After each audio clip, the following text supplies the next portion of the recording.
had an Airbnb property for a few years, a charming little house in a tourist-heavy area.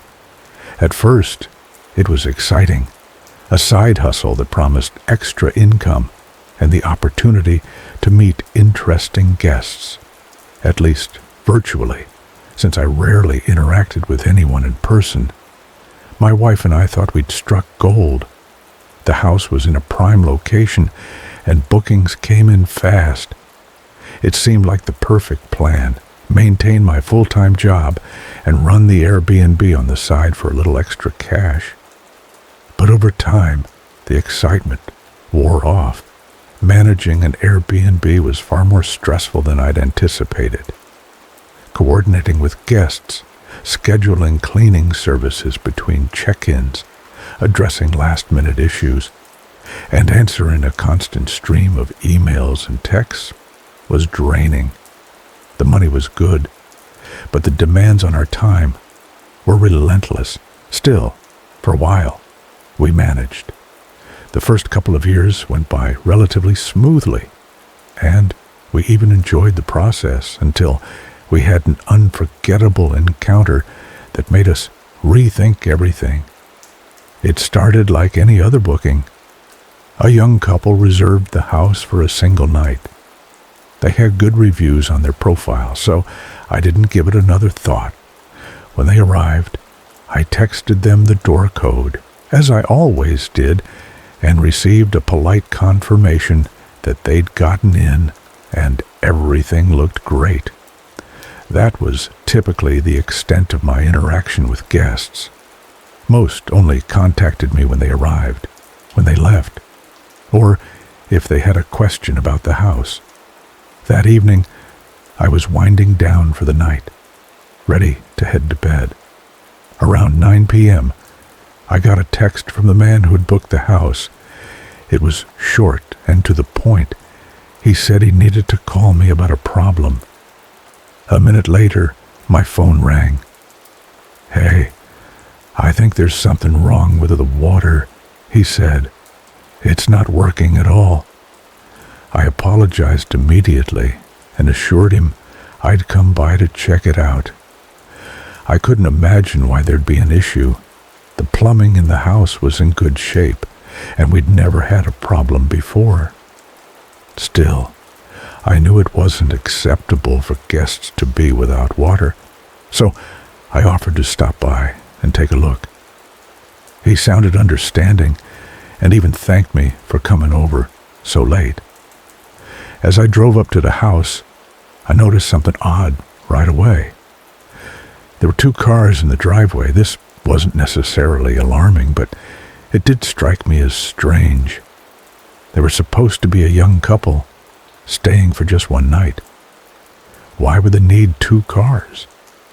Perhaps one of them had driven separately, or maybe they had a visitor, which wasn't allowed, but I didn't want to jump to conclusions. I knocked on the front door before letting myself in with the code. The house was quiet, eerily so. I half expected to see the couple waiting for me, but no one was there. I should have called out for them or checked the main rooms first, but I was tired and focused on solving the water issue as quickly as possible. I headed straight to the basement, where the main water valve was located. Everything looked fine at first. No leaks, no flooding. But when I checked the valve itself, I realized it had been completely shut off, manually. I turned it back on, and immediately I heard water rushing through the pipes again. Problem solved, or so I thought. As I stood there in the basement, it dawned on me how strange this was. Why would the valve be shut off in the first place? It wasn't something that could happen on its own. Someone had done it deliberately. My stomach tightened as the possibilities raced through my mind. Was this a trick to get me to come over? Maybe they planned to demand a discount for the inconvenience. Or worse, Maybe they were setting me up for something more sinister. I decided to leave as quickly as possible. I'd call the guests once I was safely back in my car. But just as I turned to head for the stairs, I heard the basement door creak open. Heavy footsteps echoed above me, followed by the sound of multiple people descending the stairs. 3 men appeared at the bottom of the staircase. "Is it fixed?" one of them asked. His voice was calm, almost too calm and eerily familiar. It was the same voice I'd heard on the phone earlier, but these men weren't who I was expecting. They were much older than the young man who was supposedly staying at the house. "Yes, it's all working now," I said, trying to keep my voice steady. "The valve must have tightened on its own. Shouldn't be any more problems." The men didn't move. They just stood there, staring at me in silence. The tension in the room was suffocating. I forced a nervous smile and added, "Well, let me know if you need anything else." I took a step toward the stairs, hoping they'd let me pass. They didn't stop me, but they didn't step aside either. As I squeezed past the last man, I noticed something that made my blood run cold. A gun tucked into the waistband of his pants. My heart was pounding, but I kept my composure. I climbed the stairs quickly, but tried not to seem panicked. The men didn't follow me. They stayed in the basement as I walked out the front door, got in my car, and drove away as fast as I could. When I got home, I woke my wife and told her everything. She urged me to call the police, and I agreed. Something about the situation didn't sit right with me. These men weren't the guests we'd been expecting, and the whole thing felt off. The police arrived at the house about 20 minutes later. They called to tell me no one seemed to be home, but they wanted to investigate further. I gave them the door code, and they went inside. Another call came about 20 minutes after that. The house was empty, but several items were missing: expensive decorations, small appliances, and other valuables. The next day, we learned the credit card used to book the house was stolen. The young couple never existed. The water valve trick was likely a ploy to lure me to the house, but what their ultimate plan was, I'll never know. They had the opportunity to rob me in the basement, or worse, but they didn't. The experience left me shaken. I stopped going to the house while guests were staying there, and a few months later, we pulled it off Airbnb entirely. It wasn't worth the risk. To this day, I still wonder what those 3 men were planning and why they let me walk away. The incident stayed with me for weeks after I returned home. Every time I thought about it, my skin crawled. The idea of someone standing over me while I was asleep on the couch, or worse, watching me from the shadows, was unbearable. I couldn't get over the fact that they had been inside the house, just a few feet away from me, and I had no clue. After a few days, I decided to reach out to the Airbnb owner again, just to see if there had been any updates. He had been so apologetic and concerned when I first told him what had happened, and I wanted to make sure he'd taken steps to secure the house better. I wasn't expecting much, but when I called him, he dropped something that made my stomach twist. "You're not the first person who's mentioned something strange happening at the house," he said hesitantly. "I didn't want to scare you before, but I've had a couple of complaints in the past about odd things." "Odd things?" I repeated, my voice sharp. "Yeah. One guest said they heard footsteps at night, even though they were alone. Another swore someone had been in the house while they were out during the day. But every time I checked the place, nothing was missing, and the locks weren't tampered with. I was silent for a moment, trying to process what he was telling me. "Did you ever figure out how someone could get inside?" "No," he admitted. "I even changed the locks and added extra security measures after the last complaint. That's why I was so shocked when you told me about your experience. There's just no way anyone should have been able to get in. The keypad is completely secure, and I'm the only one with the code." A chill ran down my spine. If the locks were secure and the code wasn't shared, how did someone get in? I tried to push the thought aside, but it lingered in the back of my mind for the rest of the day. That night, I had a hard time sleeping. I kept picturing the front door swinging open, the cold breeze brushing against me, and the sound of footsteps outside my bedroom. I'd convinced myself that whoever it was had left for good, but the owner's words made me question everything. 2 weeks later, I got an unexpected email from the Airbnb owner. The subject line read, "Something you should know."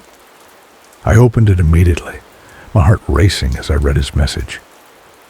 "Hi. I wanted to let you know about something strange I found at the house. After your stay, I decided to do a deep inspection of the property.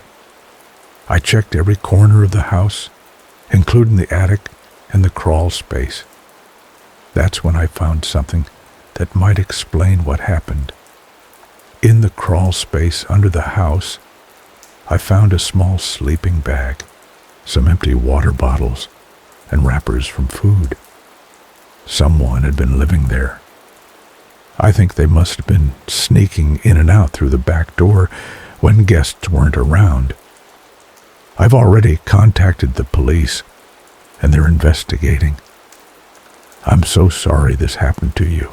I've taken the listing down for now and won't be renting the house out again until I'm sure it's safe. Take care. Name." I stared at the screen, my mind racing. Someone had been living under the house. That meant they could have been watching me the entire time I was there. They must have had their own way in, some access point the owner didn't know about. Maybe they had a spare key, or maybe they'd found a way to bypass the locks entirely. Suddenly, everything made sense. The open door, the footsteps outside my bedroom, the sense that someone had been there while I was sleeping. It wasn't random. It wasn't some harmless mistake. Someone had been stalking me from the crawl space. The thought made me sick to my stomach. I couldn't stop picturing a pair of eyes watching me through cracks in the floorboards, or someone silently slipping into the house while I was asleep. I called the owner the next day to thank him for letting me know and to ask if the police had found anything. He told me they were still investigating, but so far there were no leads. Whoever had been living under the house was gone. That should have been comforting, but it wasn't. The fact that they'd vanished without a trace only made it worse. I started to wonder if they'd done this before, sneaking into Airbnbs, watching unsuspecting guests, and then disappearing before anyone could catch them. To this day, I don't know who it was or what they wanted. Were they just looking for a place to stay? Or was their intent something more sinister? I try not to think about it too much, but every now and then, the memory creeps back in, and I can't help but feel a shiver run down my spine. I haven't stayed in an Airbnb since, and I don't think I ever will. There's something about the idea of staying in a stranger's house, in a place where you don't know the history or who might have access. That feels too risky now. The next time I travel, I'm sticking to hotels. At least there, I can lock the door and feel somewhat secure. But no matter where I go, I don't think I'll ever forget the feeling of waking up in that house, knowing someone had been there, watching me, and that I never even saw them. I couldn't shake the feeling that those men were watching me even as I packed my things and left that night. The drive to my next destination was long and tense, with my eyes constantly flicking to the rearview mirror, half expecting to see their car following me. I didn't feel safe until I pulled into the parking lot of a well-lit motel and locked myself in my room. It wasn't as cozy as the Airbnb, but at least I could sleep without worrying about someone banging on the door or whispering just outside.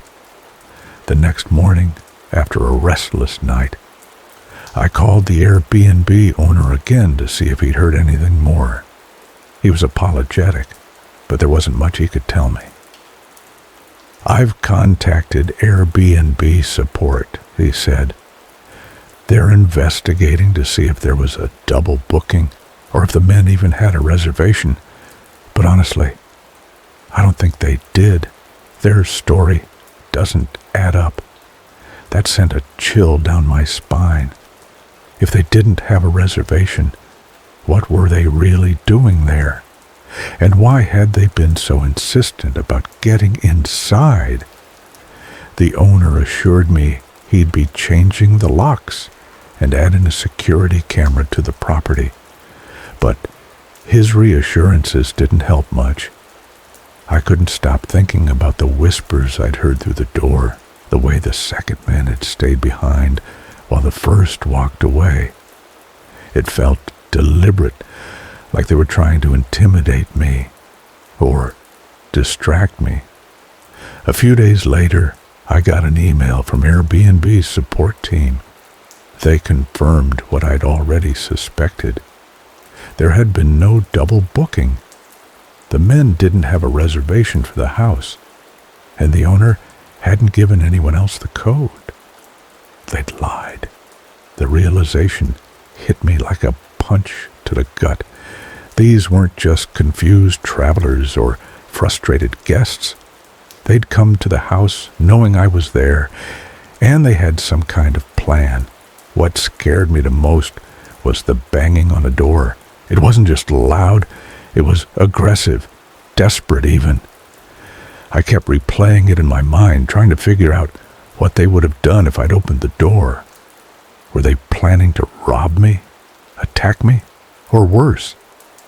For a while I tried to move on and forget about the incident.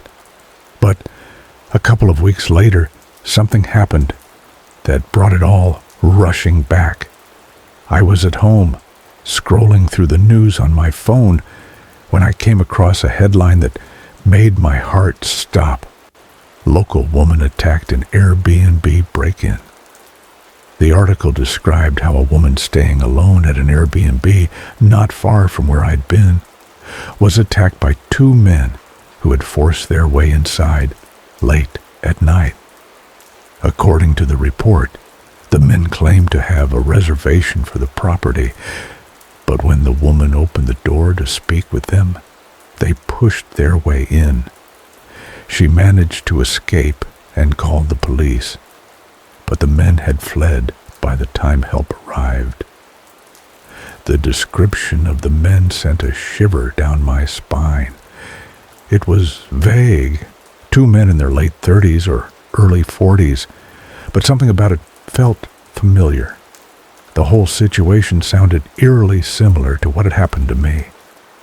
Was it the same men? Had they moved on to another Airbnb after I refused to open the door?